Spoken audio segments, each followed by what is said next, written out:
Hey, Mei Ling, do you know what frightened blind is? It's a medical term used to describe people who are so scared that they can't see. Yeah, I heard about it. A lot of people get frightened blind when they're in danger. That's true.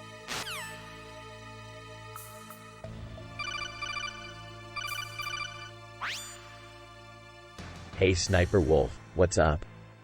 Looks like you're looking for a loose catch. That's right, I'm on a quest for the loser end of the reputation stick. I'm going to kill that foxhound for good this time. Foxhound. He's a slippery one, isn't he? I wouldn't want to cross him. But you know what they say. Sometimes the best way to catch a fox is to let him run free.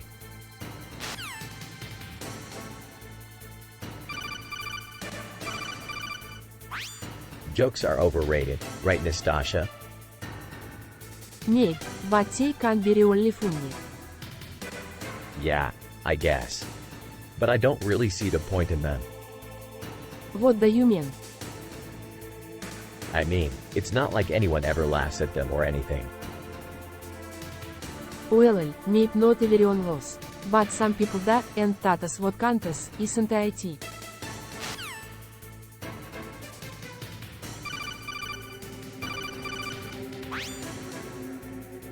Hahaha. You think you can stop me, huh? I'll show you who can stop me. Exit conversation.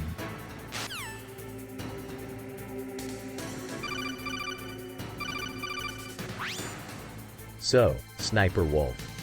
What do you think of Gummy Worm Gem? I don't have a good opinion of it. It's gross. Yeah, I think so too. But some people like it.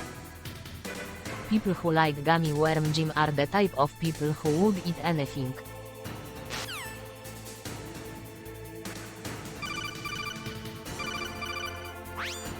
So, what do you think of those pixelated alien videos? I don't know, they just look kinda strange to me. Ha ha ha. I can see where you're coming from. I don't know how anyone could get into them. But they're interesting, right? I mean, they're different from any other video game footage out there. Yeah, I guess so. But they still don't really hold my attention. I don't know, they just creep me out a little bit.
So where are we, Meryl? We're on Shadow Moses Island, Solid Snake. It must have taken a lot of guts for you to come here. Guts. What do you mean? You're going up against a whole army, Solid Snake. You're not just some soldier with a gun in your hand. And you're not just some spy, either. You're also a legend. A legend? I don't think so. You fought in the first Gulf War and other wars before that. You've killed people and done things no one else can do. That's what makes you a legend. Is that so? Really? I guess I could see it that way. So what are you waiting for, Solid Snake? Itёк.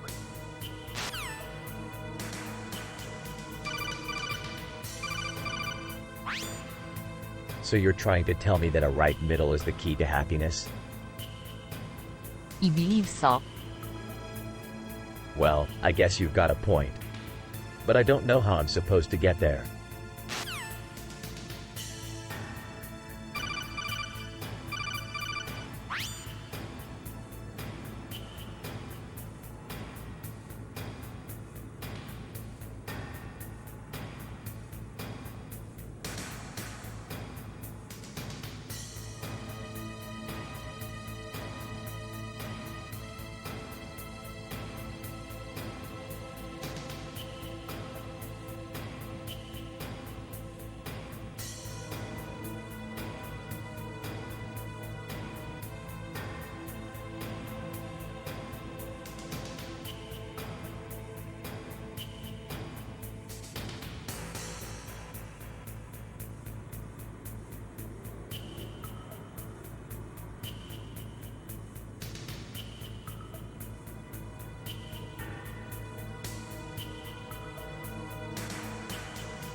That is a Solid Snake stream powered by OpenAI. It's pretty cool, although OpenAI has been having a lot of trouble over the last couple days because of just the sheer amount of traffic, over 100 million users at GPT once, and the things that they're having it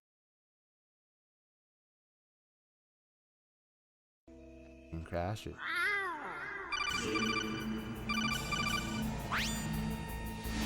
Hey, Decoy Octopus.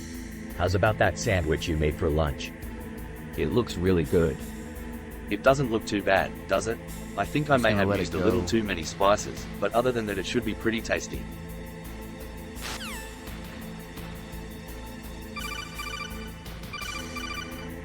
So where is your favorite restaurant? Foxhound has a lot of great restaurants, but my favorite is the one on the top of the building. I've never been there myself, but it sounds like it would be pretty amazing.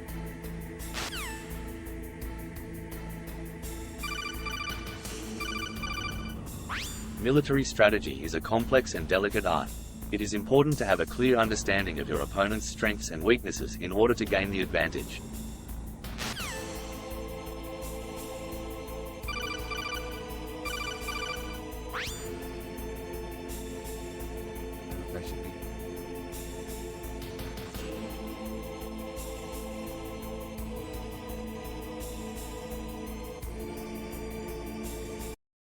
Foxhound AI is not really having trouble on their end, it's just on OpenAI's end. What else is going on here in the world of Twitch? That I'm assuming is playing on the old map. Everybody's like really excited to play on the old map, Fortnite Chapter 1.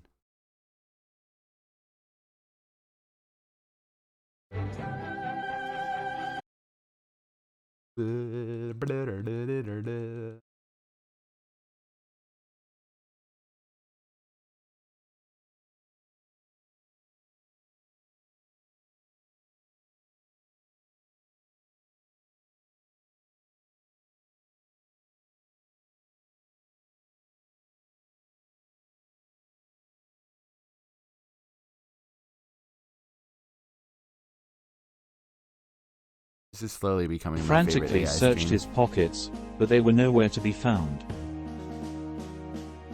Finally, Alicia gave up and went back inside for his spare set of keys. As he walked out the door again, he tripped on the step and fell flat on his face.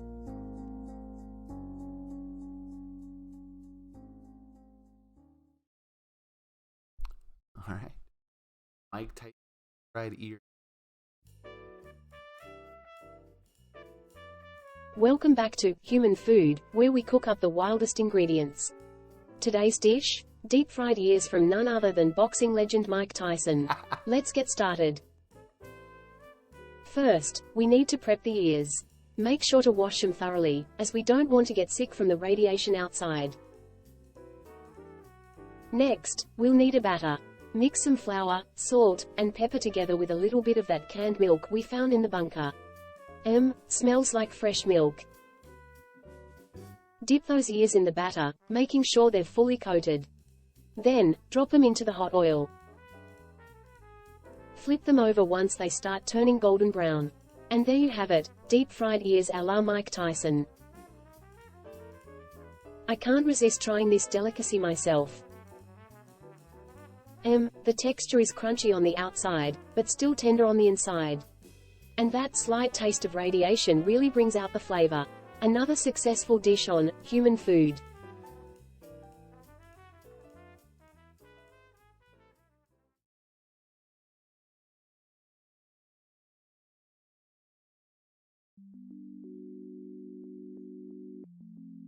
Okay, Mr. Fluffy, time to see if you can be a hero today. What's the experiment today, Lil Bonnie? We're going to cut this earthworm in half and see if it will regenerate into 2 earthworms.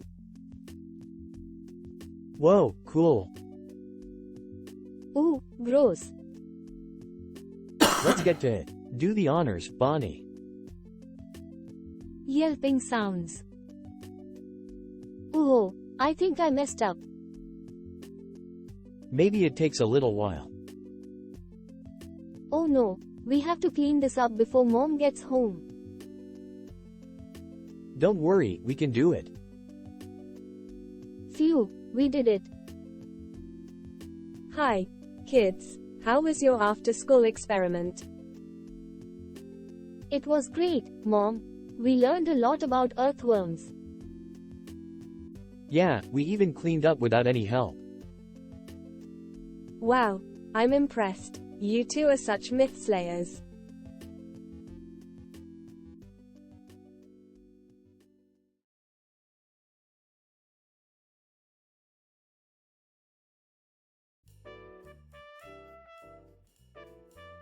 Welcome to our bizarre cooking show, Human Food. Today, we're going to attempt to create a dinosaur dish using obsolete measuring systems. Did you hear that? Let's see if we can make something tasty. Let's start with the recipe. I'm just going to read it straight from the book, so bear with me. The first step is to take one portion of something in Aramaic. Wait a second, what does that say? Oh no, I'm so sorry. I mispronounced the words. In fact, I just released a killing curse. You now have 2 days to live until you are harvested. Well, I'm sure you can still make the dish if you hurry.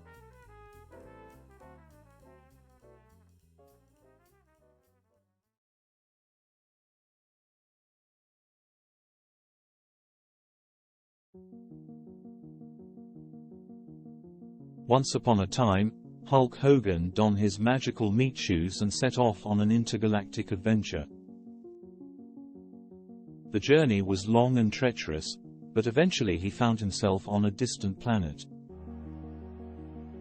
Inside, he encountered a giant, two-headed Cyclops. The Cyclops roared with a deep, thunderous voice, "WHO dares enter my castle."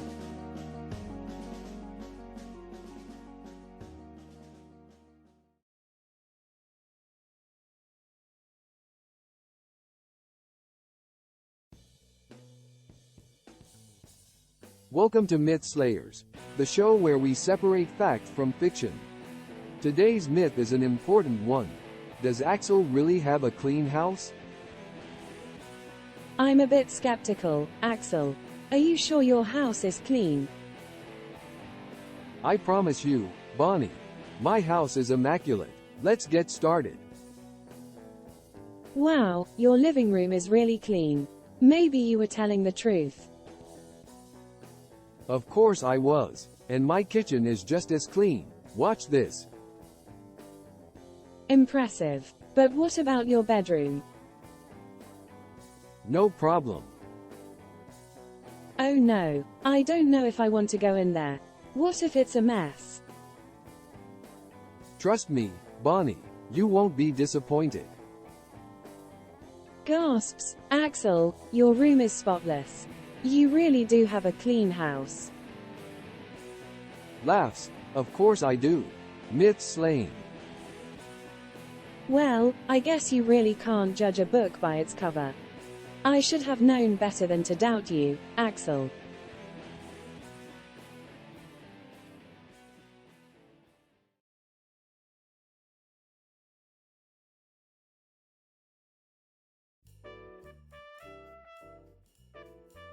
My quest has expired, and I'm feeling a little lost. That's when I remembered my grandmother's recipe for human food, a strange and mysterious dish. I decided to give it a try. I started by gathering the ingredients: a small sack of red potatoes, a bundle of fresh herbs, and a single human heart. Then, I chopped the potatoes into small cubes and set them aside. I minced the herbs and stirred them into a pot of boiling water. Next, I added the potatoes to the boiling water and stirred everything together. Finally, I added the human heart to the pot and let the ingredients simmer until the heart was fully cooked. The mixture was almost ready. I added a pinch of salt and a dash of pepper, and let it simmer for a few more minutes. Then, I removed the pot from the heat and ladled the human food into individual bowls. Finally, I served the human food with a sprinkle of fresh herbs and a drizzle of olive oil. I took a bite and was amazed at the flavor, sweet and savory, with a hint of something magical.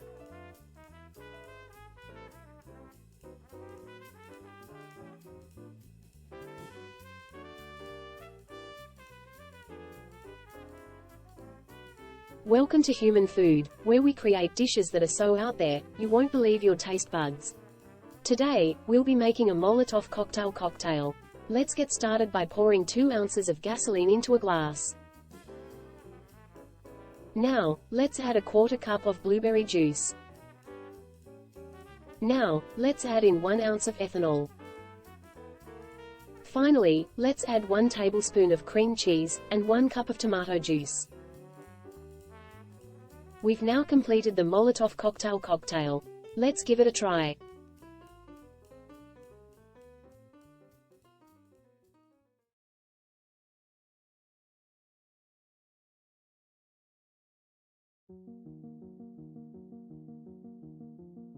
In the year 3000, Little Red Riding Hood looks very different. She stands tall, wearing a futuristic jumpsuit, with a hood and cape of the same color. Her face is hidden beneath a metallic mask. In one hand she holds a staff, and in the other, a glowing orb. She is searching the city for a secret weapon, hidden deep within a labyrinth of tunnels. As she makes her way through the maze, she comes across strange creatures and discovers ancient artifacts.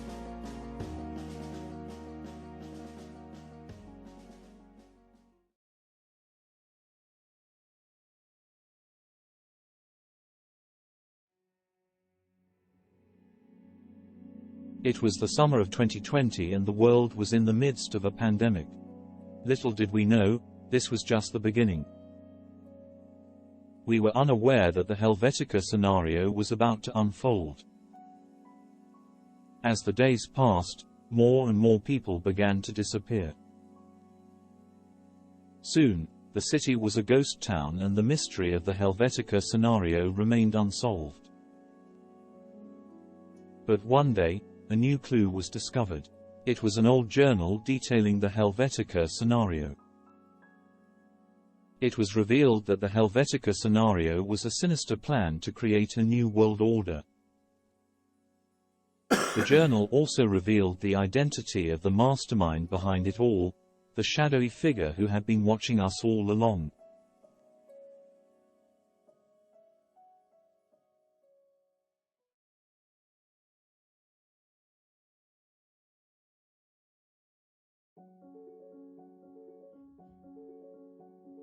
We're here to explore the production of the famous Kobayashi Maru exercise. The Kobayashi Maru is a Starfleet training simulation designed to test a cadet's ability to make quick decisions under pressure. This. That's cool. It is often used to challenge Starfleet captains. In the simulation, the trainee must face a seemingly impossible situation. The trainee must attempt to rescue a disabled ship and her crew. The goal is to navigate the ship away from a dangerous area known as the Kobayashi Maru. Most notably, James T. Kirk famously beat the simulation. But I'm not convinced that he did it fairly. Through that. Amazing fits.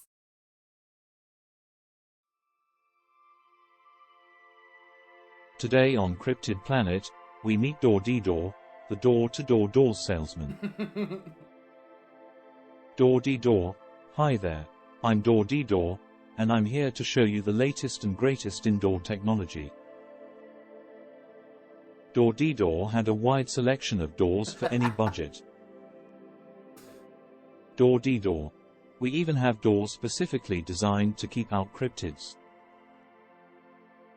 As Door-Dee-Door continued his sales pitch, a werewolf came running around the corner. Door-Dee-Door. This door will even keep out werewolves.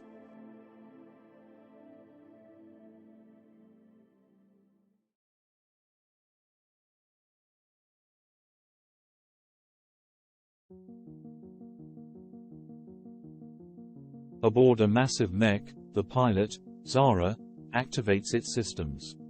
Alright, everyone, let's power up and prepare for launch. Zara's teammate, Mitch, radios in, copy that, Zara. My mech is good to go. As they take off, their commander briefing them, remember, your mission is to disable the enemy's main weapon. Good luck. In unison, Zara and Mitch respond, Roger that, Commander. The enemy weapons facility comes into view. Zara says, there it is. Let's move in. Mitch warns, watch out for the laser turrets. Zara and Mitch take out the laser turrets, and Zara says, we're clear. Let's finish this.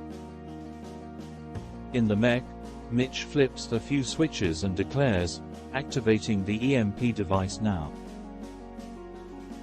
The EMP device fires, causing a massive power surge. The enemy's main weapon shuts down. Zara and Mitch celebrate their victory. Mission success. Time to head home.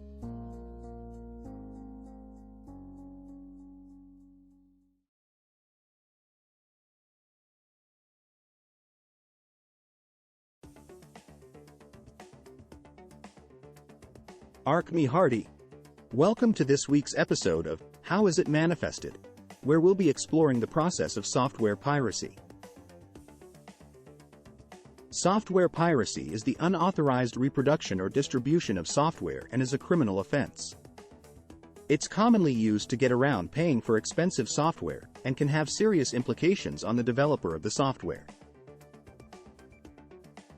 This is a common example of software piracy, where people are buying illegally copied software from street vendors. But software piracy doesn't just happen at street markets, it also happens online. People can download illegally copied software from the internet for free.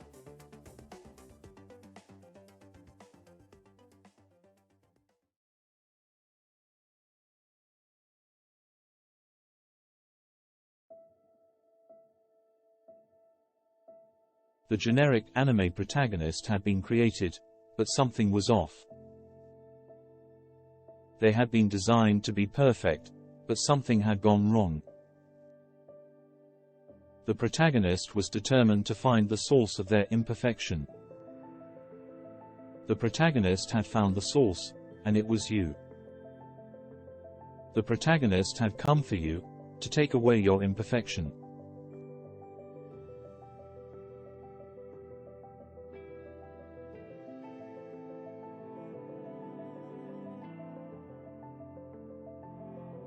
He gazed at his paintings adorning the walls and wondered what he had done wrong. With desperation in his voice he cried out, "Why does no one like my art?" The room was silent, save for the sound of Van Gogh's voice echoing through the empty space. Suddenly a faint light flickered to life, casting shadows across the room. Van Gogh's ghost had arrived. The ghostly apparition grew increasingly agitated as it floated above the artist's works. Van Gogh pleaded with the ghost to leave him in peace, but it would not listen. Emotions ran high, and suddenly Edward Munch appeared out of nowhere, poised for a fight. The two artists charged at each other with all their might, determined to prove their worth. It was a battle unlike any other. Paintings flew off the walls, canvases were torn, and colors mixed together in a frenzied mess. When it was done, both artists lay exhausted on the floor. As the dust cleared, it was clear who had won the fight. Van Gogh stood above Munch's prone form, his ghostly aura shining bright as he raised a paintbrush high in the air. He had emerged victorious, both in the fight and in his art. For now, at least.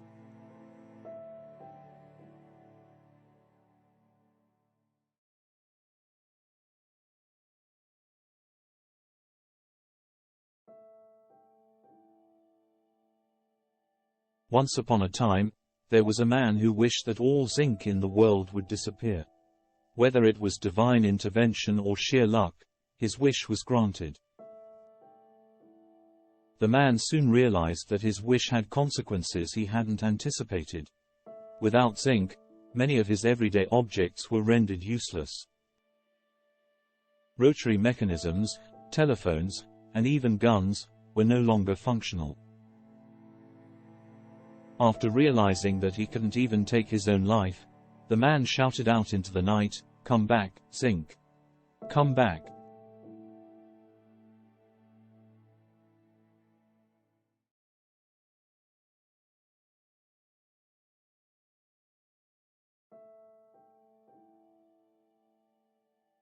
You open your eyes and find yourself in a completely new world. Suddenly, you realize that you've been transported into an anime. But this is not one of the good ones. It's one of the really crappy generic ones. You feel a sense of unease, as if something is not quite right with this world.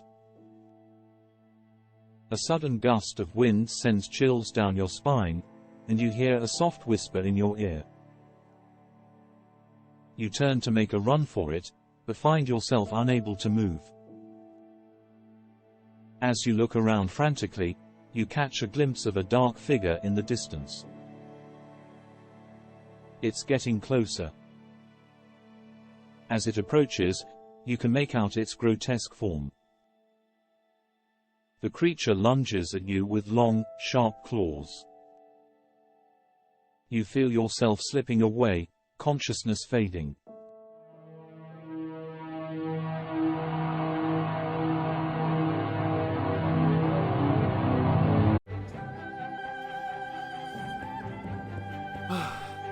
Getting an ad. So what do you guys think? I really like this stream. It's so weird. We aren't doing requests right now, but it's still cool and weird. If you saw at the beginning of the stream, we did requests in the Solid Snake AI stream, and I got him to talk about Gummy Worm Jim, and that was pretty cool.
Oh.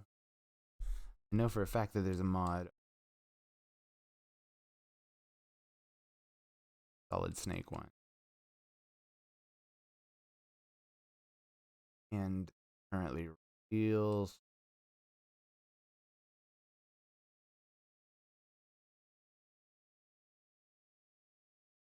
Dragon's Lair. Yes, Dragon's Lair is doing good. I love to see AI generated streamers doing well.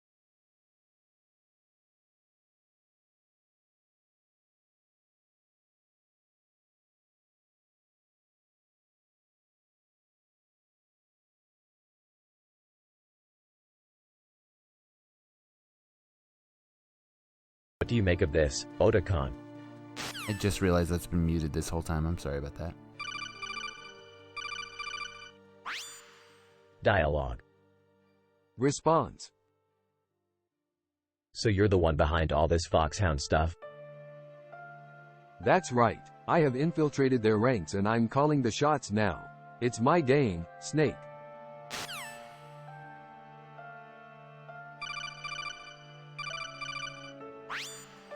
Zesty Patience is all about teaming. Timing is Best crucial in patience. warfare. To win, you have to be ready for anything and make sure your timing is spot on. Alright, let's see if it picks up on Snake's Yes, birthday timing cake. can be the difference between life and death in battle. It's important to stay focused and take your shots when they matter the most.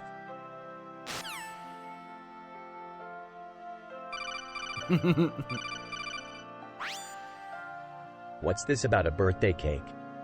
I'm afraid I don't do cakes.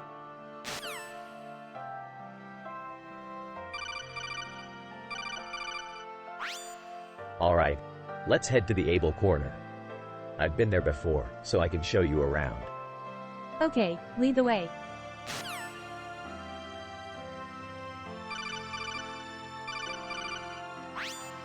Well, I'm pretty sure I know why we're all here.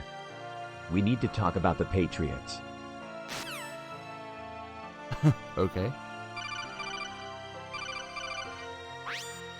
Gummy Worm Jim, huh? What kind of legend is this? Fair enough. So, do you know anything about Big Boss? That old man. He has his hands in many things. But I cannot trust what he says.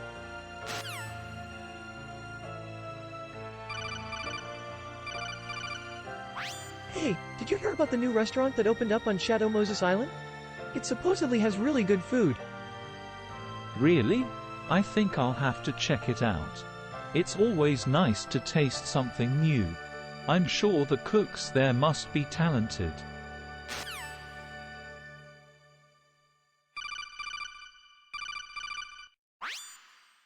So, Nastasha, any ideas on where we can find Psychomantis?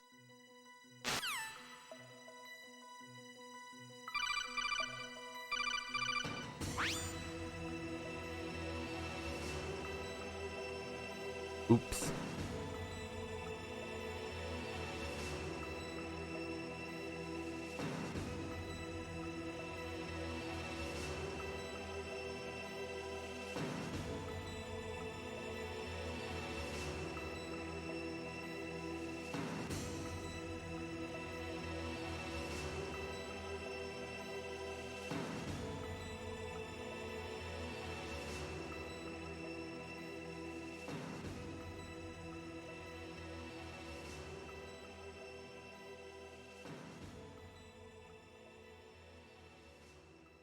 Fair enough. Hold on. Give it a second. It resets.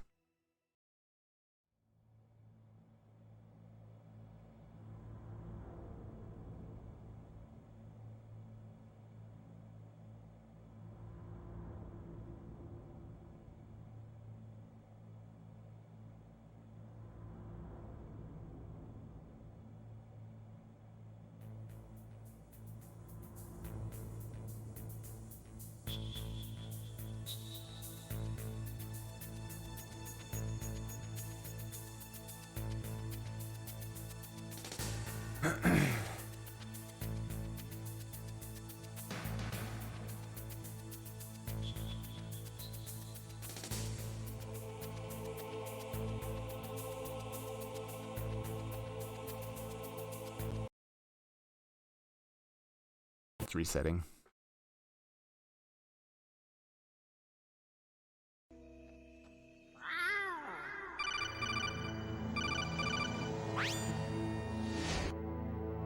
My favorite food is pizza. What about you, Ocelot? I prefer something a bit more refined, like caviar or oysters. What about you, Solid Snake? Are you still as fond of pizza? I'm still a fan. It's always reliable and I can trust it to hit the spot. How about yourself? Have any other food cravings lately? Well, of course, I'm quite partial to fine wine and aged cheese. But nothing beats a classic like caviar.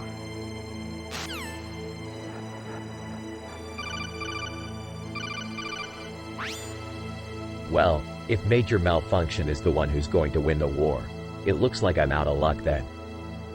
Unless I can find a way to refuse the bomb, or better yet, find a way to get rid of it entirely. I said refuse instead of defuse.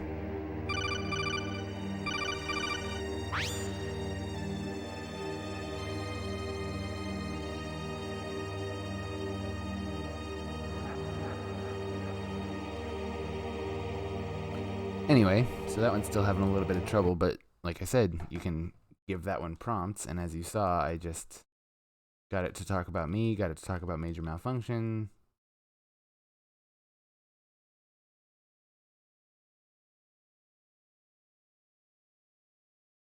I like that this person is officially streaming League of Legends, but they're clearly not playing League of Legends. Trying to go on the Ash. You can like Oh, flash they play the are? Ash. Okay, alright. For some reason, their thumbnail is just like political news.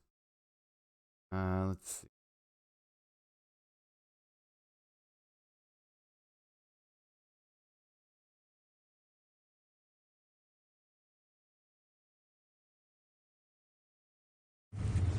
Ashley, where are you?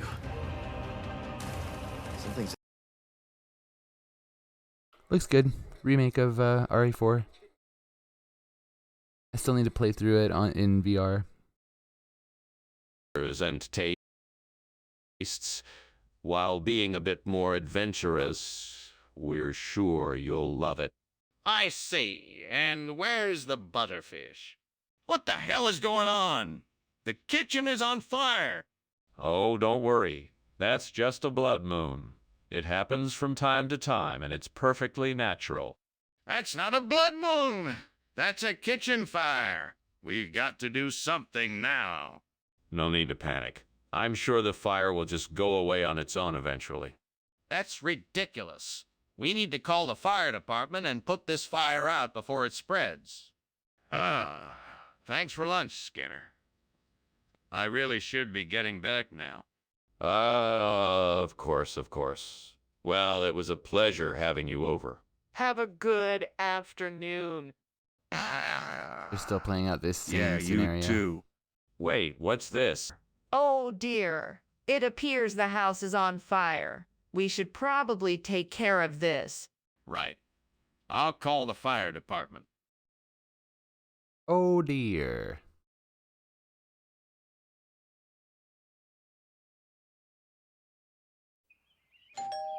President Mills here. Welcome, Superintendent Chalmers. Please come in. Thank you for having me, Skinner. It smells wonderful in here. Yeah, I'm simmering a pot of liver pudding.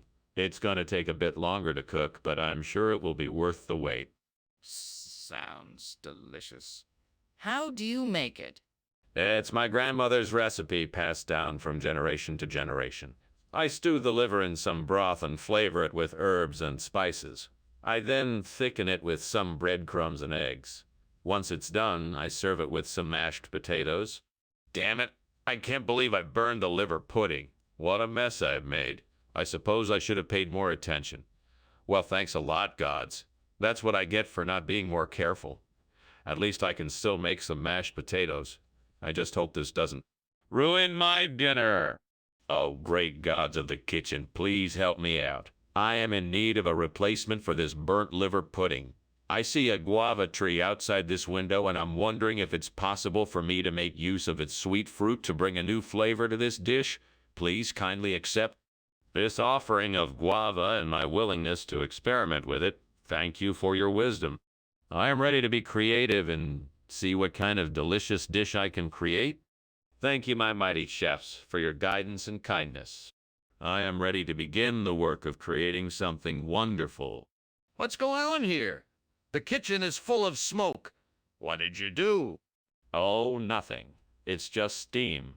I was just making some coffee. That's not steam, it's smoke. Are you trying to burn down the school? No, of course not. I just haven't been paying attention. I accidentally left something on the stove too long and it caught fire. What is the meaning of this replacement, Skinner? I specifically requested liver pudding. Sorry, sir, but this is the best I could do. I was in the kitchen preparing the meal when I noticed that someone had tampered with my ingredients. I saw that our liver pudding had been replaced with a tropical fruit called guava. I figured the best thing to do was to make sure you... But why didn't you just go out and get the liver pudding? I'm sorry, sir. I tried, but the store was closed by the time I got there. I thought this guava substitute would be a nice surprise and still provide you with a satisfactory meal. I hope you enjoy it. Skinner, I'm not sure I believe you. I don't understand why you didn't just tell me the truth in the first place. Skinner, do you smell something burning? The kitchen is on fire. No. I think that's just the pizza we ordered earlier. Go check, just in case. I'm telling you, the kitchen is on fire. We need to evacuate immediately. No, it's just smoke from the oven. Don't worry, I'm sure it'll blow over soon. Skinner, there is no time to argue. We need to get out of the building now. Well, this was certainly a great lunch. I guess I should be going now, but thank you again for having me. While I'm here, though, I think it's important to note that your house is on fire. We should probably try and put it out before it gets any worse. Good heavens. Thank you so much for alerting me. Let's get to it. Yes, we should. I'll see you soon. Sure thing. Be safe. You too.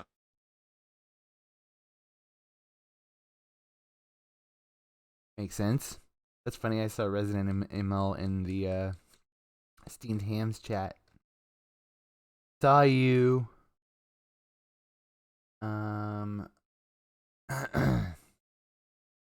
See how always break time's doing. But if we want excitement, we could also visit a haunted temple. We all have good ideas, but we can't do all three, can we? Why not combine them all? We can hike up the mountain, ride the roller coasters at the amusement park, and then visit the haunted temple to cool down. That sounds like a chaotic adventure, but I suppose it will be interesting. Okay, so we'll pack a picnic for the mountain, bring some extra clothes for the park, and maybe Yaki can bring some incense for the temple. It's amazing that this one's... Yay! This is going to be the best weekend ever. That one's like engaging enough that there's 250 people in there, but no one's chatting because they're just like out for the AI generated anime. That dude's thumbnail is still politics. Oh, Finster.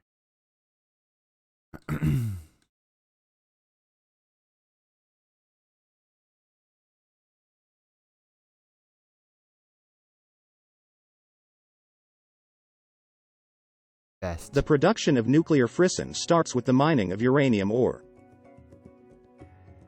The uranium ore is then transported to a facility where it is enriched to increase the concentration of uranium-235. The enriched uranium is then molded into pellets that are roughly the size of a pencil eraser. The pellets are inserted into metal tubes called fuel rods, which are then bundled together to form fuel assemblies. The fuel assemblies are then placed inside the nuclear reactor, where they undergo a process called fission. The fission process releases an incredible amount of heat energy, which is used to create steam that powers a turbine. The generator then converts mechanical energy from the turbine into electrical energy that can be used to power homes and businesses. And that's how nuclear frisson, the energy source of the future, is made.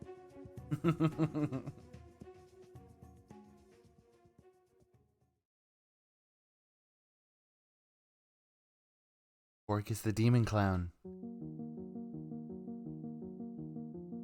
Orcus, the demon clown, was on a quest to find a way back home. He had been lost in the world of the nightmarish clowns for weeks now, and he had grown weary. He was desperate and determined to put an end to his suffering, but the path back home seemed infinitely far away. Suddenly, a strange light appeared in the distance and a voice spoke out to him. It was the voice of an ancient being, calling out to him from the depths of the nightmarish clowns.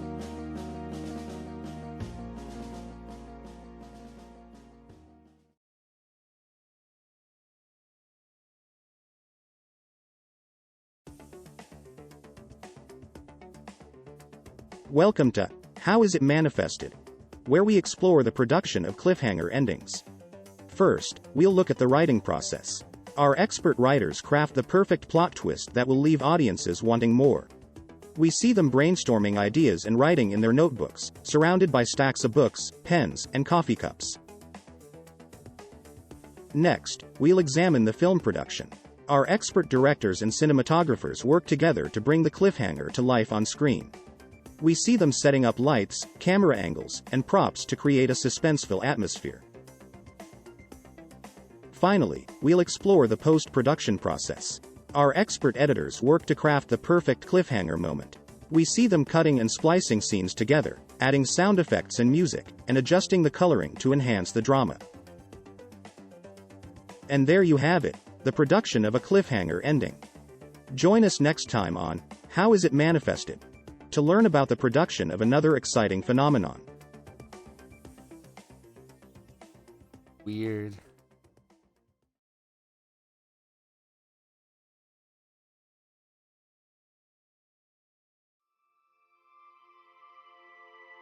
Welcome to Cryptid Planet. Today, we'll be exploring the wonderful world of puppies and kitties.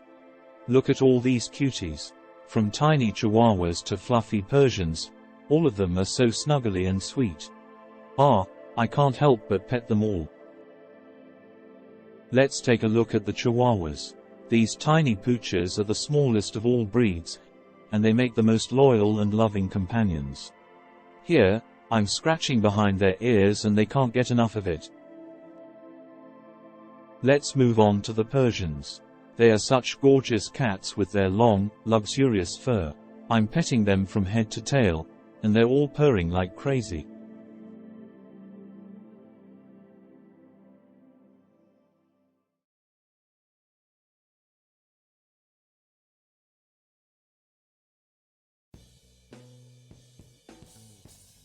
Welcome back, Myth Slayers. Today's myth: can a pregnancy test be positive for a man?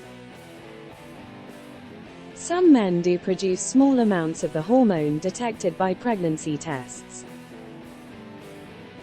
Small amounts? How boring. Let's see what happens when we inject ourselves with HCG. Axel, should we really be doing this? It seems dangerous. Don't worry, our Myth Slayers interns are always up for a challenge. Let's get started. Wait, what? Calm down, it's just a little science experiment. Now, let's wait and see if anyone's pregnancy test turns positive. I don't feel so good. Nonsense, you're fine. Now let's get back to the fun. It's been a week since we injected ourselves with HCG. Are any of our pregnancy tests positive? I can't wait to find out. The suspense is killing me. Axel, I really don't feel good. Ignore him. Let's see those results. Yes, our myth has been confirmed. We did it. Help me. Oh no, we need to get him to a hospital. No time for that. We have an ending to film. Tune in next time, Myth Slayers.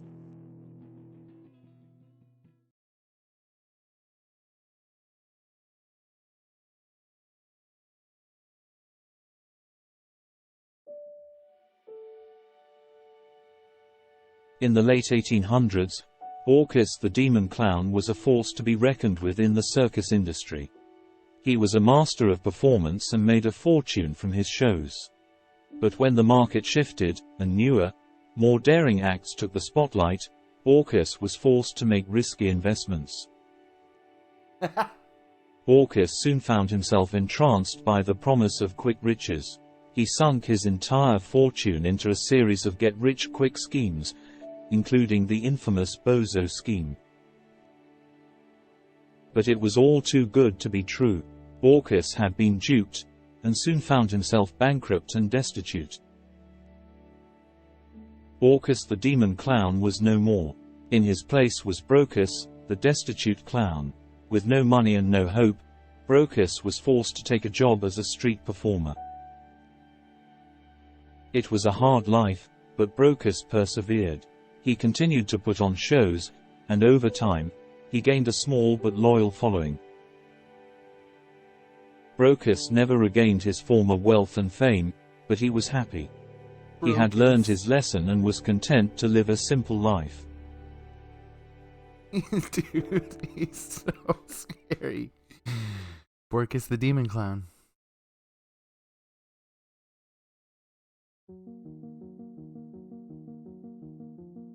It all started with a simple haircut.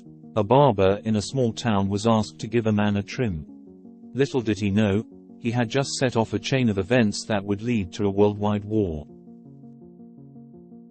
As the barber cut the man's hair, a small piece of hair flew off and landed in the lap of a nearby soldier. The soldier believed the haircut to be a sign of disrespect. Outraged, the soldier drew their sword and threatened to cut off the barber's head. In the blink of an eye, the entire town was in an uproar. People began to fight, and in no time, an all-out war had started. The war quickly spread to the nearby towns, and then to the whole country. Before long, the world was at war.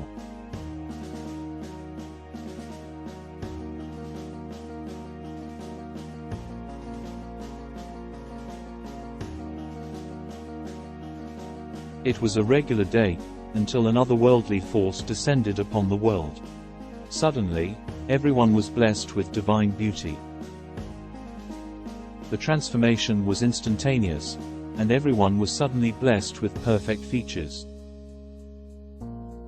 The world was changed forever. People's relationships were redefined by their newfound attractiveness. Now, beauty was the norm. Nobody was judged for their looks, and people were finally free to be themselves.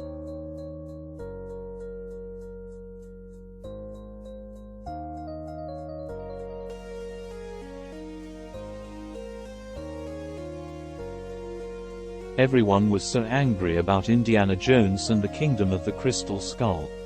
But what if I told you there's more to the story? It turns out, the Crystal Skull was a magical artifact that could open portals to other worlds. The Crystal Skull was the key to unlimited knowledge and power, but it had to be protected from those who would abuse it. Indiana Jones, with the help of the mysterious figure, was tasked with keeping the Crystal Skull safe. Together, they ventured through other worlds, keeping the Crystal Skull safe from those who would use it for selfish purposes.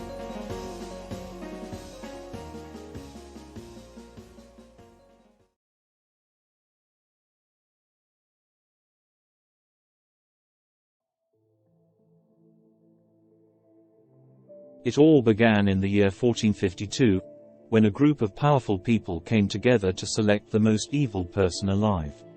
Everyone looked around the room, searching for the most wicked face, and then the finger pointed at a small and frail figure. A deep and menacing silence filled the air. The figure, dubbed the most evil person alive, was chosen to be the source of the first batch of nightmare fuel. The figure was taken away and left to rot in a dark dungeon, deep below the castle. For days the figure stayed in the darkest depths of the dungeon, until a strange light started to emanate from the figure. It was then that they realized the figure was gathering the dark forces of evil.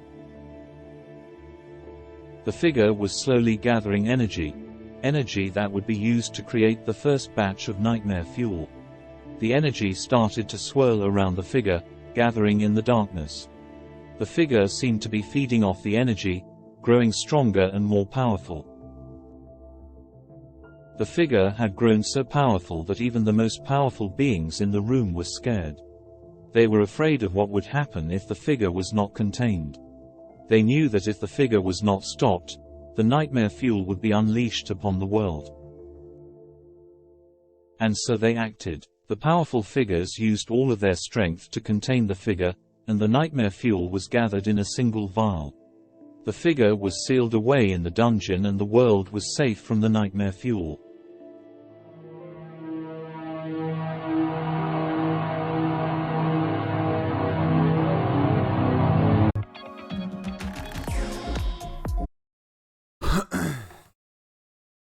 How is it manifested as sick? Man life.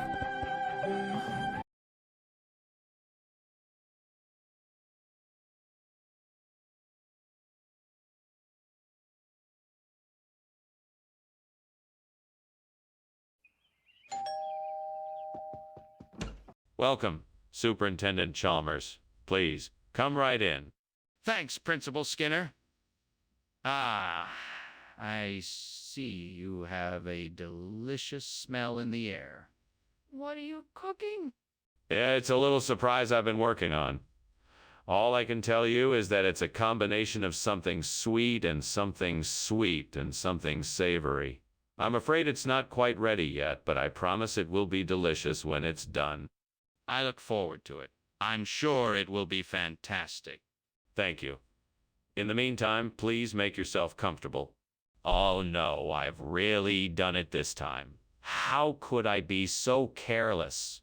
I'm such an idiot. I should have been more careful. This is exactly why I don't cook. What am I gonna do now? I've ruined everything. That aloxylon tree looks just right for replacing the Diospyros. I think I can manage to transplant it here and get the garden back to its former glory. Let's get going then. I'll need to dig up the roots, bring in some compost and fertilizer, and get to transplanting. Time to get to work. This might be a bit of a challenge, but I'm sure I can do it. Here we go. Skip!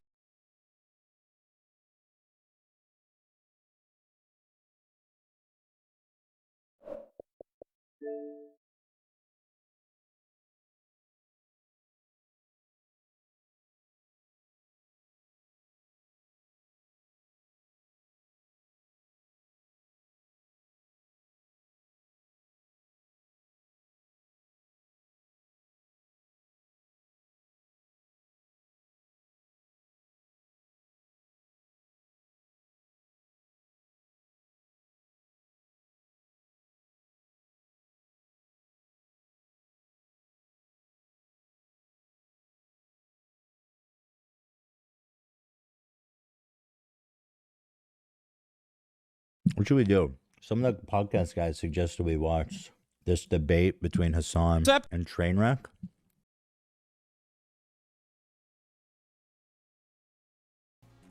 But it's like this game, Dan talks about it in one of the direct Dungeons of Ether. Lovers one, I believe. That's like the official announcement of Dungeons.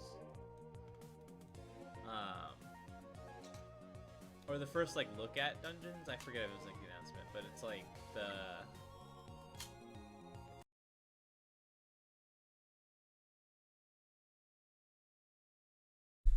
People gotta stop putting, for YouTube at least, you gotta stop putting live on your thumbnail. I get that you're worried about it not being there, but like that's definitely clickbait when I go to like click on something and I see live and I'm like, okay, so they're live. And then I go in and it's like, no, it's a 20-minute video. Like, we need a different icon than this. Like, look, right here. You just looked at this, you would think that it's live. There's a little live thing. The only thing that gives it away is that down in the bottom is the timestamp, but like not always looking at that. Whereas here you see the live thing is in the place of the timestamp because it's actually live. But Stop putting live in your thumbnails.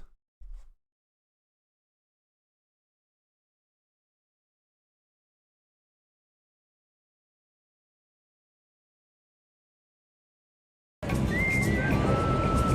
back in the US. I'm back in San Francisco. I've just been on a plane for 14 hours and didn't sleep. It's a good thing that lag doesn't exist because I am on my way to another plane to get to Cutie to help her with the stream rewards. I'm really about to say like and subscribe as I'm walking by people at the airport. Like and subscribe. Alright, it's about 3 p.m. I'm at LAX. I've been traveling for over 24 hours. I've barely slept in the last 24 hours. I went from Okinawa to Tokyo and Tokyo to San Francisco to LAX, and now I'm going to Cutie's house. And right when I get there, I'm showering, and then we're starting work for Stream Rewards, and we are filming a trailer for Wine About It and doing a photo shoot for Wine About It, because Wine About It's back, baby. Let's go. Surprise! I'm vlogging, Cutie's vlogging, and now Cutie's in my, oh my gosh, we're matching. That's so fun. Oh, we're doing the room, kind of. Yeah, we matched the room. Guys, we're filming the trailer right now for Wine About It. I'm gonna throw this fake wine bottle at Cutie and be really mad. You know what's crazy about Wine About It is I talked to like multiple people about replacing you, and I haven't told any of them that it's coming back, and this is how they're gonna find out. That's actually crazy. Is they're not replacing you. Well, I'll send out find apology somehow, letters. so. Yeah, it'll be fine. I should have put more concealer on this pimple on my lip. It'll be fine. Alright. It's a 30-second video. Danny, edit that out. He's just gonna Danny, put, put like a little peepo. He's gonna put a peepo. Yeah. Okay, nice. Put a peepo on it. Chuck is packing up because we just did a photo shoot. How do you feel? Like I'm behind. Oh. I'm chubby. Oh my god. Filmed the trailer, did the photo shoot. I should have set my phone up and filmed while we were taking pictures. Yeah, we're both very bad vlog makers. We both have really like not aesthetically nice. Yeah, I pick up my vlogs. vlog and I'm like, here's 30 seconds and it's over. Yeah. I am gonna make chicken soup in about 40 minutes when my ingredients get here. Hooray. And then I'm going to write my monologue for tomorrow, and Maya's gonna cut out papers. She's gonna do a really good job. Hello vlog. I'm cutting names. Okay, I just printed out Yuck. I'm in the workshop. Still haven't slept. I actually would like to know how many hours it's been since I slept last. I can't do that kind of math. 3, 24, 25, 26, 27? 27 hours? Feeling good? Hello. It's now midnight. I'm vlogging. It's midnight. Where is it? It's right there. What's up? And I'm alphabetizing name cards now. She's good. We alphabetized. You don't need to do this. That's not what we're doing. We're sorting it by table. No, I know, but I You just figured if thought it I would be did this, then you could find them. Oh, maybe that's...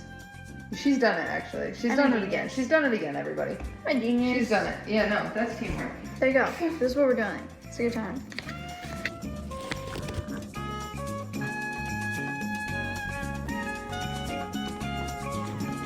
Thanks, what the heck? Really not helpful. That's really not helpful. She's just sitting here heavy breathing. Not the heavy breathing. Oh, Coots. Oh, Coots. Not helping. Excuse me. Thank you. I'm sorry. What the heck? Thank you, Chris. You're so good to us.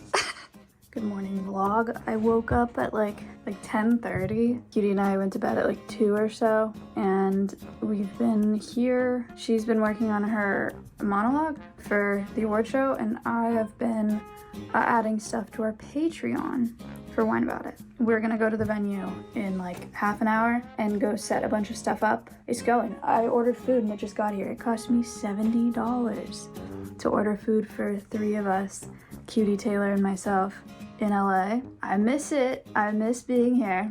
I'll show you my food in a second. Okay. What's the problem? I got Cutie a steak bowl and I got myself a plant-based steak bowl, and they're not labeled. I actually don't know which is which. My gut is telling me that this is the plant-based one. Yeah, it's gotta be this one. I think it's this one. I think that's plant-based. Yeah, that's a steak. This is plant-based. Okay, well, kind of cringe that it's not labeled, but there we go. We're gonna eat and then go to the venue. See you there. I'm not peeing, I'm filling up the water.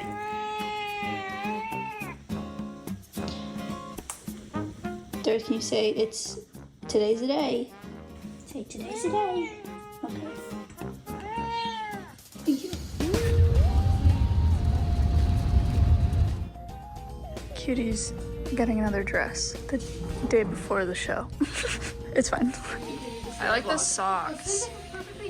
Yeah, it is perfectly what I said. It's really, like really pretty. That looks so good. That's great, yeah. Yeah, okay, great. Wow.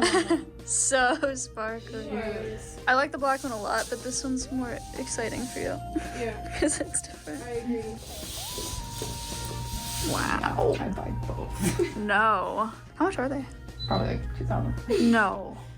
So interesting, there's no tag. Uh-oh. That's a good sign. It's so pretty. It's really pretty. I just like have to do it if I'm next to her silver. Yeah. I really like the straps. Yeah, the straps. It's really pretty. It's really like dainty. All right. Okay, that was easy. That was easy. We're famous. Hippo's famous. These are the dresses. Oh my god, look at them all. That's so funny. Oh, look at him. He's so cute. Oh my god, that's so crazy. Those are good. We're here. Wow, wow, wow, wow, wow, wow, wow. Foggy. I'm sorting linens. The round linens go on the round tables and the not round linens go on the not round tables. You know? Yeah. I'm setting up table numbers. They all have tape on both sides. So what I noticed Protective was tape. that wait, oh, they're gonna fully set the table.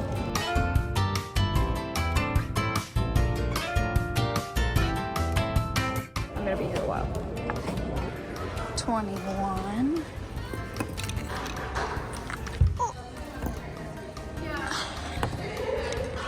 Oh no, he died.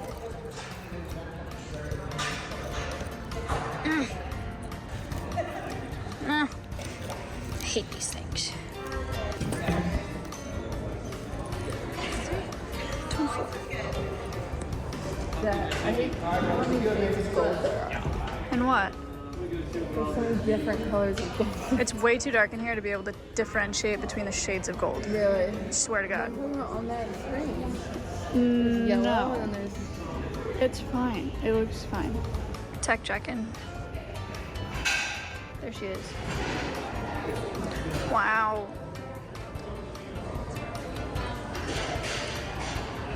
Wicked. Over here. Might say something to his head. Start down there, ask some questions. Go to VTubers. Moist criticals are going to be my route to stage. So then you'll know by the time I'm on the 4th tier, we'll definitely have enough time, so I don't waste time walking. There we go. Thank you. Yeah, that sounds sick. Wicked. We're live. I'm going to do red carpet stuff. Come on in. Who do we got here? E-Money? God. E-Money. Oh, All right, we're shut doing. it down. Oh, we're doing. Shut it we're down. Doing, we're doing both. Shut it we're down. We're doing 4 people. Oh, we're doing 4. my I don't God. think we can Are we gonna be able to? Are we able to? Oh my God! You are taller than me, bro. And this is not how tall you normally are. Hi, I'm doing a really quick bathroom vlog update. I'm losing my mind. I'm running around. People don't know where to be. Streamers are all late. I'm very stressed. I have a walkie-talkie though that helps, and this dress situation, best idea I've had in a really long time. I'm running around in slacks. I have mobility. I got pockets, and all I have to do is throw a skirt on, and then I'm gonna be ready for the actual show. Okay, I'm gonna keep going, guys. What do you have? Can you show me what you have? So we have Brendan Fraser's talented actor Bathwater. This is when he took the fat suit off in The Whale. Each day you take it off and sit in the back for about 6 hours. This thing's about 75% sweat, 25% water, and is full of his talent. So if you drink this, you get the talent of the guy from The Mummy. Yeah, absolutely beautiful stuff. It's really Great, thanks guys. What is happening?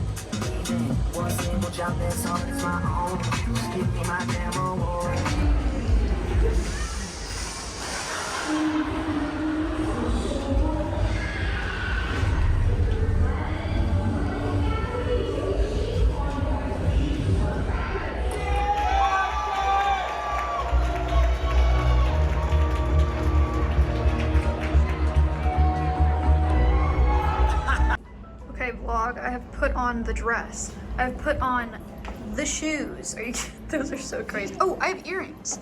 Let me do that.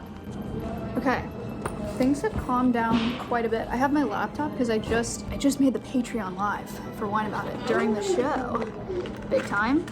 We'll see if anybody finds out before we announce it. Would be interesting. Yeah. And I changed all of our banners. So that's exciting. We'll see. It's happening. Okay, crazy earrings. These ones. At this point in the show, I think Nikki Taylor's performing right now. It's slowed down a lot. Everyone's sitting down and things are going pretty smooth, so it's good. It's going good. Okay, let's do a fit check really quick. This kind of kills the vibe. Take my badge off. This, the hair behind the ears, the dress, the shoes. These shoes, we'll see how bad that hurts as I'm running around, but yeah, I like it, sure. Okay, okay, back we go. Better lighting, fit check. All right. Clear tape. Dress change. I got like double-sided tape. I got. I'm now at the point where I'm downstairs in Cutie's green room watching the show from my laptop because everything is going. So I have my earpiece in still, well, had it in, to default. So I'm listening to see if anyone needs me, but I've been down here long enough to put a jacket on because it's cold. So it's going really well. I'm really excited. I think it's great. I think he added a new element to. I forgot to vlog everything else. Shoot. The last thing I filmed was like something during the show or the dress change maybe. Well, the show finished. We did the Wine About It trailer. It went great. Lots of people are subbing on Patreon, which is great. It's almost 5 a.m. We went to the after party, came home, recorded an episode of Wine About It, recapping the entire day and the after party and what happened, and now I'm going to sleep. That's why it's dark. I'm sorry I forgot to vlog after. Everything moved real fast today, but hopefully this has been enough for a vlog. I hope you enjoyed it. Thank you so much for supporting Wine About It. It's really cool to see everyone so excited. It makes us very happy. I'm gonna go to sleep now. Good night.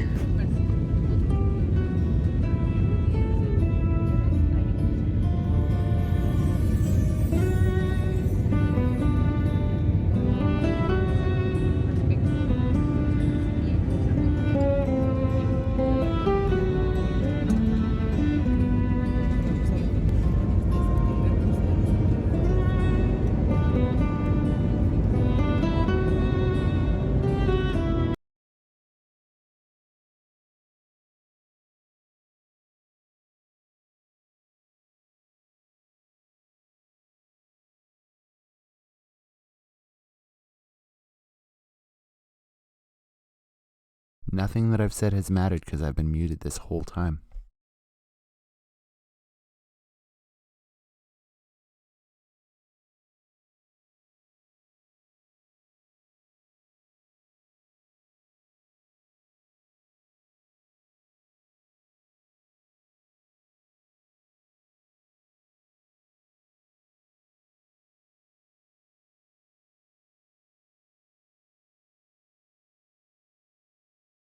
So you are the CEO of OpenAI, 37 years old.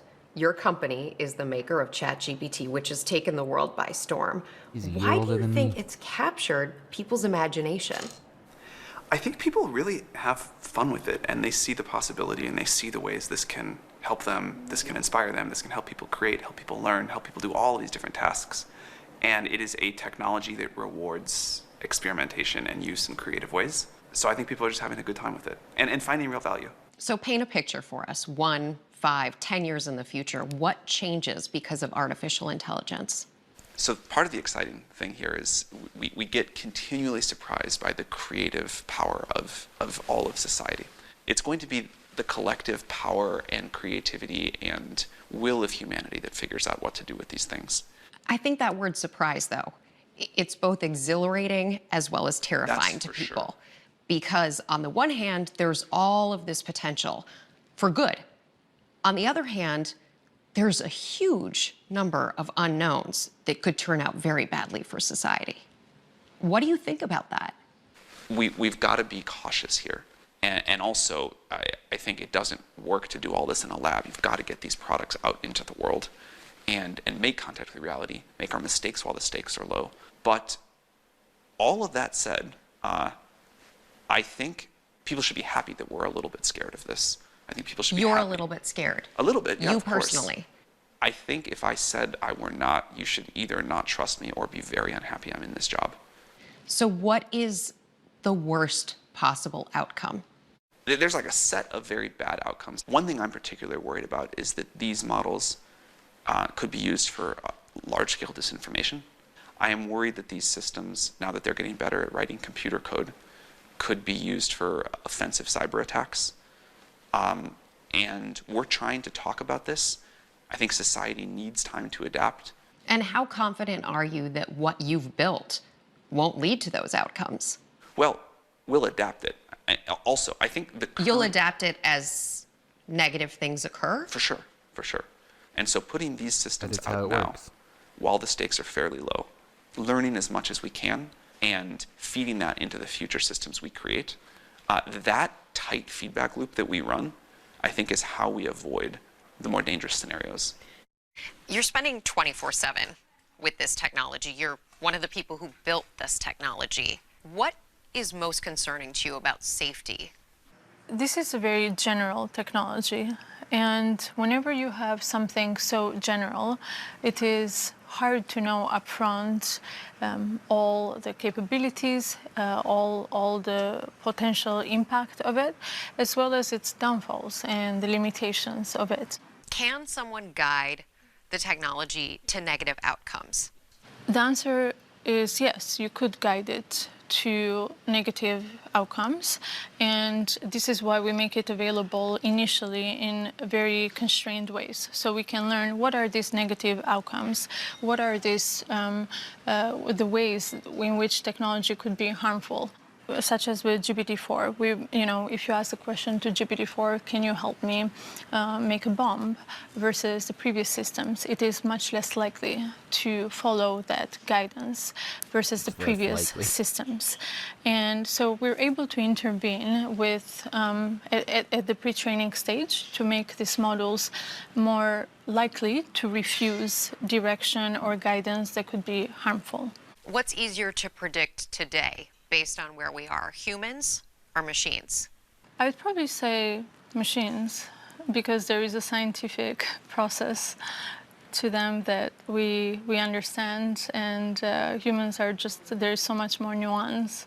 Does the machine become more human-like over time? We are getting to a point where machines will be capable of a lot of the cognitive work that humans do at some point. Is there a point of no return in that process? There could be. But it's not obvious what that looks like today. And our goal is to make sure that we can predict as much as possible in terms of capabilities before we even develop these systems, as well as limitations. Its behavior is very contingent on what humans choose for its behavior to be. Therefore, the choices that humans are making and feeding into the technology will dictate what it does, at least for now. Certainly. So there are incredibly important choices being made by you and your team. Absolutely. And how do you decide between right and wrong?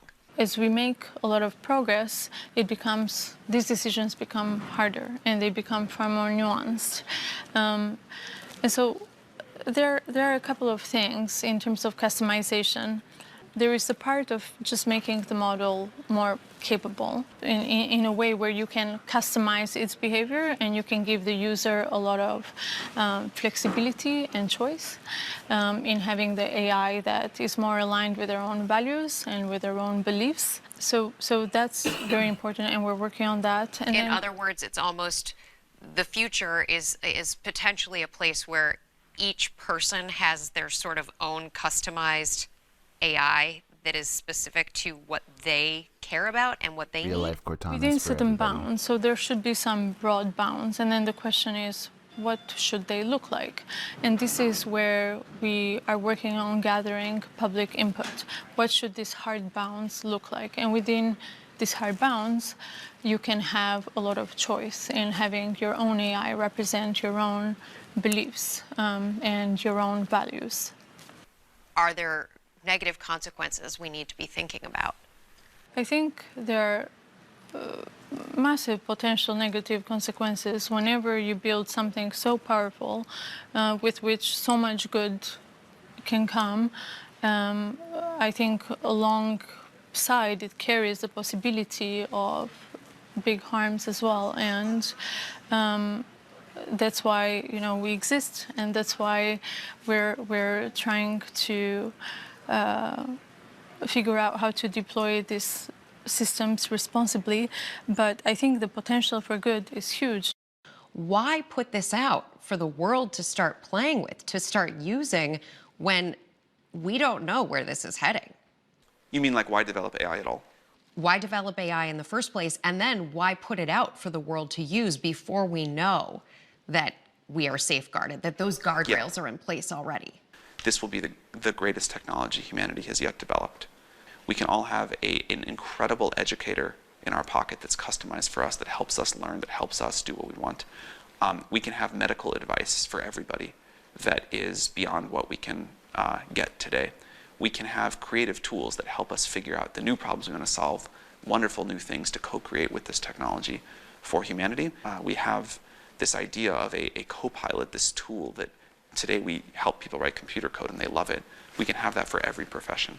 And we can have a much higher quality of life, standard of living.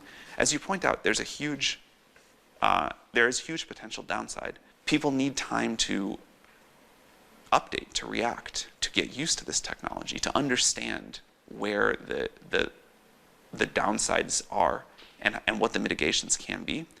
If we just developed this in secret in our little lab here and didn't have contact with reality and made GPT-7 and then dropped that on the world all at once, that, I think, is a situation with a lot more downside.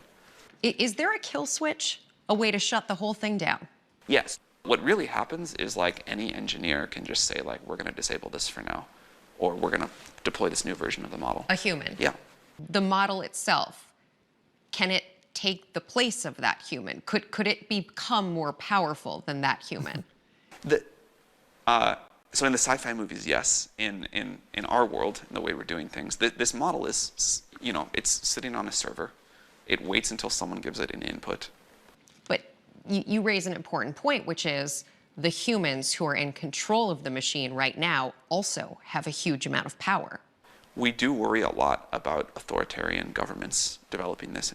Putin has himself said whoever wins this artificial intelligence race is essentially the controller of humankind. Do you agree with that? So that was a chilling statement for sure. What I hope instead is that we successively develop more and more powerful systems that we can all use in different ways, that get integrated into our daily lives, into the economy, and become an amplifier of human will, but not this autonomous system that is the single this controller, thing. essentially God. Really don't want that. What should people not be using it for right now? The thing that I try to caution people the most is what we call the hallucinations problem.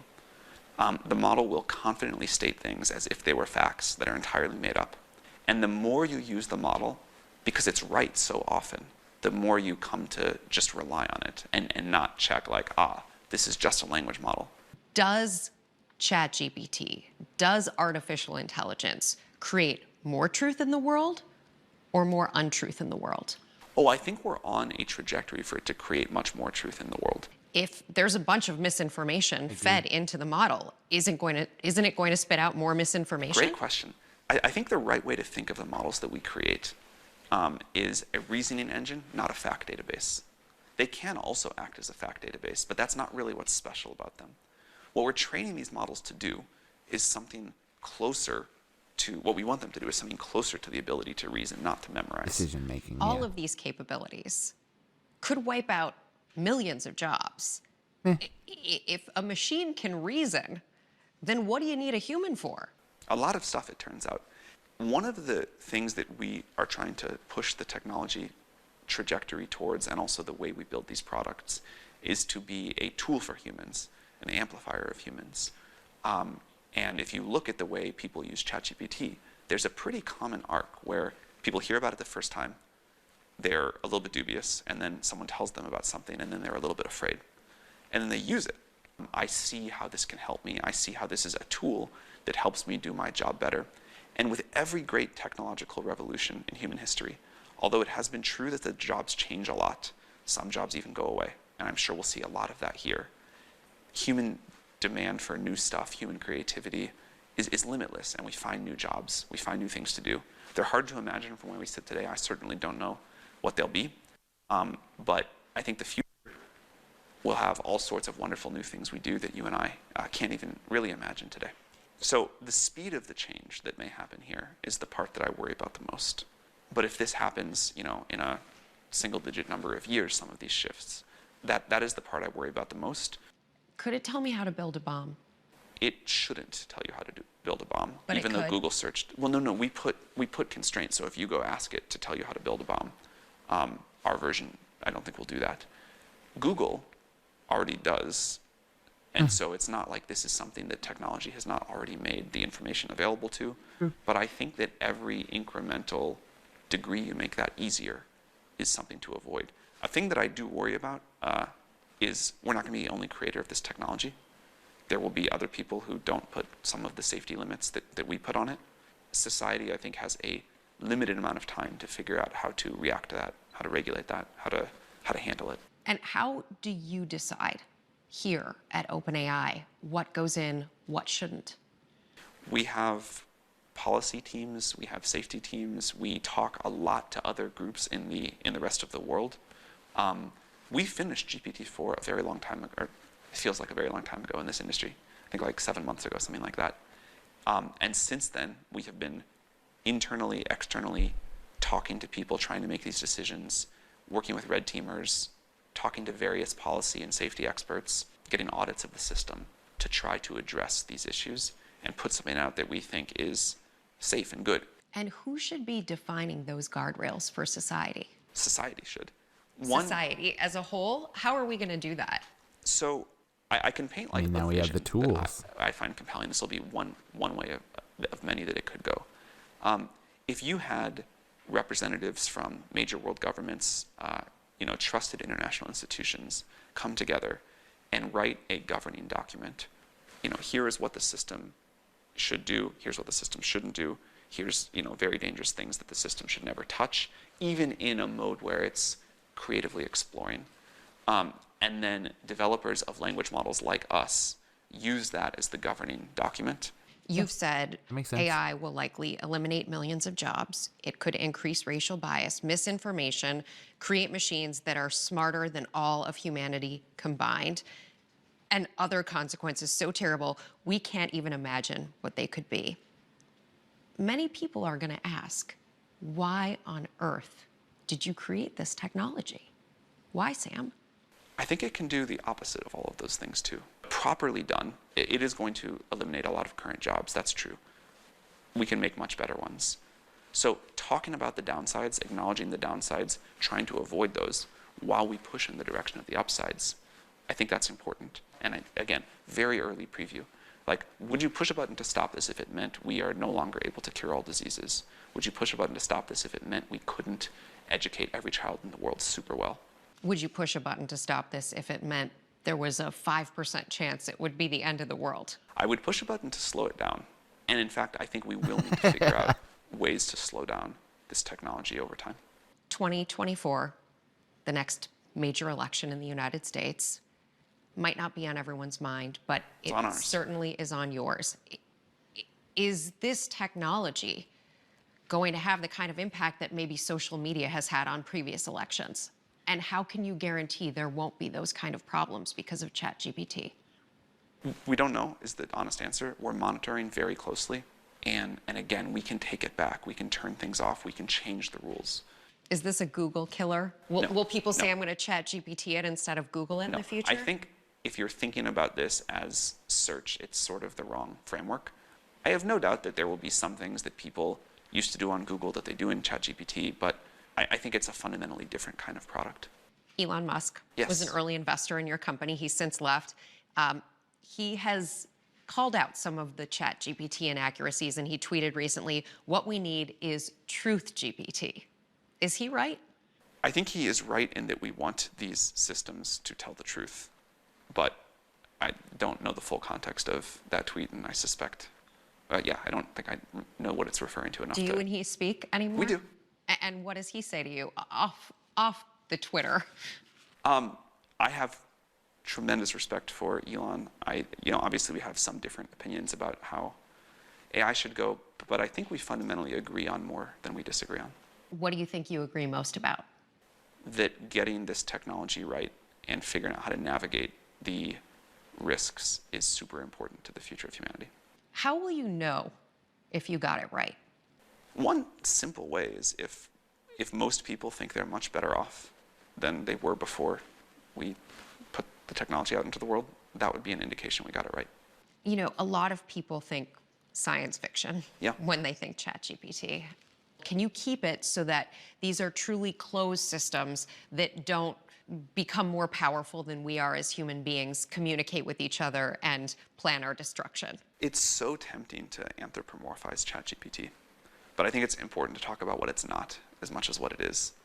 And because deep in our biology, we are programmed to respond to someone talking to us. You talk to ChatGPT, which, really you're talking to this transformer somewhere in a cloud, and it's trying to predict the next word in a token and give it to you back. But it's so tempting to anthropomorphize that and think that this is like an entity, a sentient being that I'm talking to, and it's gonna go do its own thing and have its own will and, plan with others. But it can't? It can't. Could it? I can imagine in the far future other versions of artificial intelligence, different setups that are not a large language model that could do that. It really took a decade plus of social media being out in the world for us to sort of realize and even characterize some of the real downsides of it. How should we be measuring it here with AI? There's a number of new organizations starting, and I expect relatively soon there will be new governmental departments or commissions or groups starting. Is the government prepared for this? They are beginning to really pay attention, which I think is great. And I think this is another reason that's important to put these technologies out into the world. We really need the government's attention. We really need thoughtful policy here, and that takes a while to do. If government could do one thing right now to protect people and protect from the downside of this technology, what should they do? The main thing I would like to see the government do today is really come up to speed quickly on understanding what's happening, get insight into the top efforts, where our capabilities are, what we're doing. And I think that could start right now. Are you speaking to the government? Oh, yes. Or you're in regular contact? Regular contact. And do you think they get it? More and more every day. When it comes to schools, you have this technology can beat most humans at the SATs, the bar exam. How should schools be integrating this technology in a way that doesn't increase cheating, that doesn't increase laziness among students? Education is going to have to change, but it's happened many other times with technology. When we got the calculator, the way we taught math and what we tested students on, that totally changed. The the promise of this technology, one of the ones that I'm most excited about, is the ability to provide individual learning, great individual learning for each student. You're already seeing students using ChatGPT for this in a very primitive way to great success. And as companies take our technology and create dedicated platforms for this kind of learning, I think it will revolutionize education, and I think that kids that are starting the education process today, by the time they graduate from high school, are going to be like smarter and more capable than we can imagine. It's a little better than a TI-85. It's a little better. But it does put a lot of pressure on teachers to read. For example, if they've assigned an essay, 3 of their students use ChatGPT to write that essay, how are they going to figure that out? I've talked to a lot of teachers about this, and it is true that it puts pressure in some ways, but for an overworked teacher to be able to say, hey, go use ChatGPT to learn this concept that you're struggling with, and just sort of talk back and forth. One of the new things that we showed yesterday in the GPT-4 launch is using GPT-4 to be a Socratic method educator. Teachers, not all, but many teachers really, really love this. They say it's totally changing the way I teach my students. It's for the better. basically the new office hours. Yeah, it's a different thing, but it is a new way to supplement learning for sure.